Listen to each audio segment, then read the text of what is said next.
We told you at the top of the hour that Lucas County dog warden Kelly Sears was fired today. 11 Investigates has been looking into complaints at LC4 since early June, and Mel Andrews and Brian Duggar are here with us to talk more about it. Mel, how did this case even come to you to get involved with? Well, it really came to us through a woman who runs the Lucas County Dogs Deserve Better Facebook page. Her name is Tara Fusco. She came to me in June with binders and binders and binders of information that she's been requesting through a public records request since 2020. She has a case before the Ohio Supreme Court claiming that the county has not provided her the records that she requested. So she's been very frustrated. And unfortunately, I think Brian would agree, at times our job comes into play and is important when regular people cannot get their questions answered. And I have to give a lot of credit to Brian and our managers here, because at times it seemed like I was crazy, you know, bringing in someone who had binders and binders of information and saying, guys, this is a story. And it's really been kind of like unpeeling the layers of an onion. Yeah, I mean, it really has, because like you said, she had all these binders of information. It was really a matter of trying to figure out what was important, what people were going to be interested in, what the county was going to be interested in.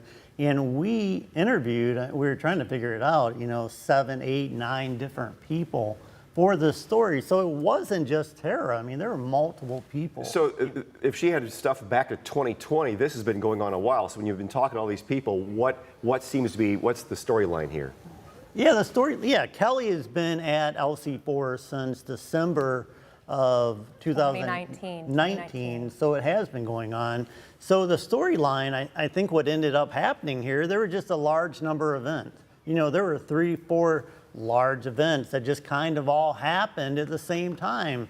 And when we're looking at this, we weren't completely sure that we were getting all of the information that we thought we should be getting from Kelly and even the county in some cases. And I think what we ended up finding is what all these complaints from not only volunteers, but the worker that we brought you a couple weeks ago who said that she was bullied into watching dogs be decapitated for rabies checks. That was shocking. It was shocking. And I think what it all points to is a lack of oversight, a lack of accountability there at the dog warden's office. And Dan, Lucas County taxpayers are footing the bill for a $35 million facility that's expected to open up in May. And so a lot of the people, all of the people we talked to, and you can see too, you got to get the problems fixed before you move into this new building. A new building is not going to solve the problems that exist. And why is it that suddenly now they're dealing with this? Kelly Sears gets fired.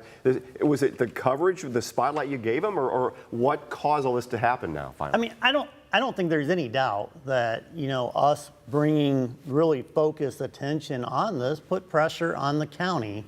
I mean, we were interacting with them pretty much every day, asking for new records, talking to different people, and like Mel said, peeling back kind of this onion. And I do think Haley, you know, her Facebook posts that we reported on last week, that had more than 800 shares. So there were a lot of people interested in this, and it was getting a lot of attention, you know, and the heat was getting turned up in the county. And I think that's what happens. You run a news story and more people come forward and say, well, this was my experience. That happens in almost every one of our investigations where we are holding people accountable.